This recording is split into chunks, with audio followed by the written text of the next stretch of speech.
آخری باتوں میں سے ایک اہم ترین بات یہ ہے، یہ جو ایسی سازشیں کرتے ہیں اور غیر اسلامی قانون سازی کرنے کی کوشش کرتے ہیں، اسلامی قانون سازی کے ساتھ چھیڑ چھاڑ کرتے ہیں، یاد رکھیے مقتدر ادارے بھی کان کھول کے سن لیں، خدا کی قسم یہ لوگ ملک کی سلامتی کے بھی دشمن ہیں، ان کو ملک کی سلامتی بھی عزیز نہیں ہے، یاد رکھیے، کیونکہ جو محب اسلام نہیں وہ محب دین کبھی، جو وہ محب وطن کبھی بھی نہیں ہو سکتا، وہ محب پاکستان کبھی بھی نہیں ہو سکتا۔ لا الہ الا اللہ۔ آپ کو حدیث کے ایک ٹکڑا سنا دیتا ہوں، وَمَا لَمْ تَحْكُمْ أَئِمَّتُهُمْ بِكِتَابِ اللَّهِ وَيَتَخَيَّرُوا فِي مَا أَنزَلَ اللَّهُ إِلَّا جَعَلَ اللَّهُ بَأْسَهُمْ بَيْنَهُمْ۔ اس سے پہلے میں ایک اور حدیث سنا دیتا ہوں، پھر یہ نتیجے میں سنا دیتا ہوں۔ نبی علیہ السلام کا فرمان ہے، میں نے اپنی پروردگار سے 3 دعائیں مانگی، فَأَعْطَانِي ثِنْتَيْن وَمَنَعَنِي وَاحِدًا۔ میں نے اپنے پروردگار سے 3 دعائیں مانگی، میرے رب کریم نے 2 دعائیں تو قبول کر لیں، تیسری قبول نہیں کی۔ سألت ربی اللہ یہلک امتی بالغرق، سألتہ اللہ یہلک امتی بالغرق، میں نے اپنے پروردگار سے یہ دعا کی کہ مولا میری پوری امت کو بیک وقت غرق نہ کر دینا، فأعطانیہا، میرے پروردگار نے میری دعا مجھے عطا کر دی، میری دعا قبول کر لی۔ وَسَأَلْتُهُ اللہ یہلک امتی بالسنہ، میں نے اپنے پروردگار سے دوسری دعا یہ کی کہ اے اللہ میری پوری امت کو بیک وقت قحط سالی سے مار نہ دینا، فَأَعْطَانِيهَا، میرے پروردگار نے میری یہ دعا بھی قبول کر لی، مجھے عطا کر دی۔ وَسَأَلْتُهُ اللہ يَجْعَلَ بَأْسَهُمْ بَيْنَهُمْ، میں نے تیسری دعا اپنے پروردگار سے یہ کی، مولا میری امت میں لڑائی اور بلوہ نہ ڈال دینا، فَمَنَعَنِيهَا، اللہ تعالیٰ نے میری یہ دعا قبول نہیں کی، مجھے اس سے روک دیا کہ بلوہ اور لڑائی ضرور ہوگی۔ اب سوال یہ بلوہ اور لڑائی کب ہوگی، کیوں ہوگی؟ اس کی بہت سی وجوہات ہیں، 2 وجوہات بتا دیتا ہوں، پروگرام کو ختم کرتے ہیں۔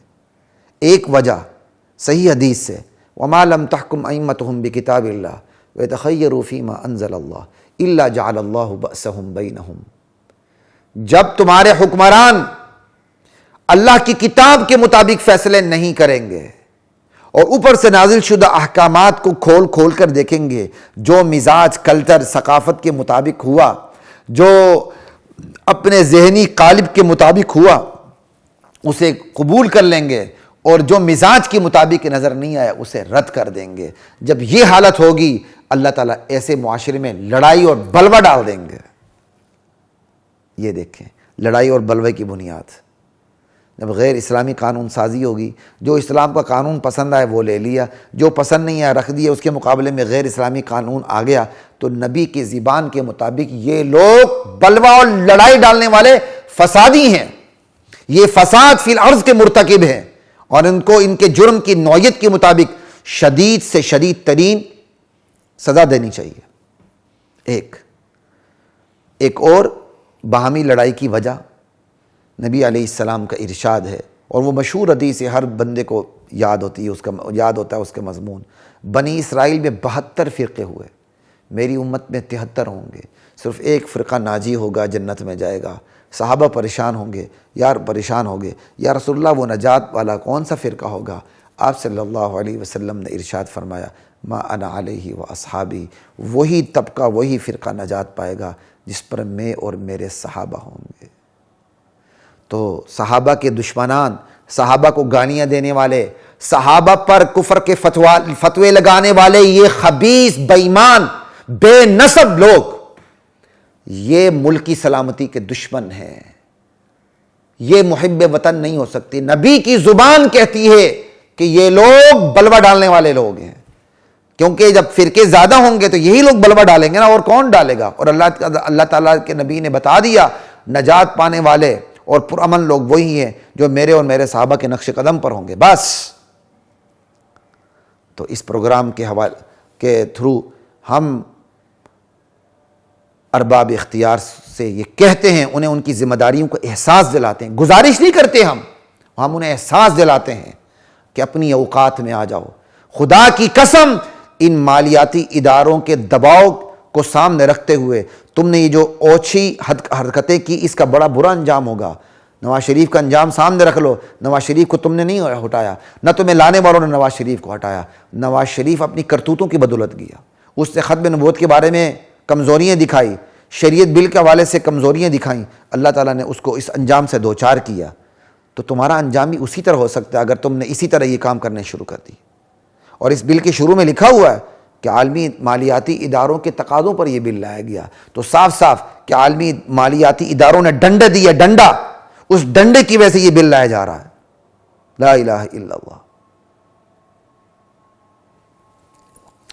تو اس بل کی کرنٹ پوزیشن یہ ہے کہ حکومت لابنگ میں مصروف ہے، لیکن اس کی لابنگ کامیاب نظر نہیں آ رہی۔ وزارت مذہبی امور نے بھی اس کو مسترد کر دیا ہے، اور لیٹسٹ اطلاع یہ ہے کہ اسلامی نظریاتی کونسل نے بھی اس کو مسترد کر دیا ہے۔ 4 اکتوبر کے پارلیمانی کمیٹی کے ایجنڈے پر یہ ہے، اور جس کی ڈومین ہی لیجسلیشن نہیں ہے، ان کی اس کمیٹی کے ایجنڈے پر یہ ہے، ہم پرزور کیا کہتے ہیں یہاں سے اپنی آواز بلند کرتے، درخواست نہیں کرتے، تم لوگوں کو احساس ذمہ داری، تم احساس جگانا چاہتے ہیں، اپنی حرکتوں سے باز آ جاؤ اور اس اجلاس کو برخاست کر دو کہ اس میں 2 رائے کی گنجائش ہی نہیں ہے۔ غور و فکر تو وہاں ہوتا ہے جہاں سے ایک سے زائد رائے کی گنجائش موجود ہو، یہاں سے ایک سے زائد رائے کی گنجائش موجود نہیں۔ اب اسلامی جمہوریہ پاکستان میں غور و فکر اس بات پر ہوگا کہ 18 سال سے پہلے کوئی اسلام قبول کر سکتا ہے یا نہیں کر سکتا۔ شرم آنی چاہیے، اپنی ایمانی غیرت کو جگائیں آپ لوگ، اور ذمہ داری کا احساس کر کے توبہ تائب ہو جائیں، اور احتیاط کے طور پر کہتا ہوں تجدید نکاح بھی کر لیں۔ اللہ میرے اور آپ کی ایمان کی حفاظت فرمائے۔ خلیق الرحمن کو اجازت دیجیے۔ السلام علیکم ورحمۃ اللہ وبرکاتہ۔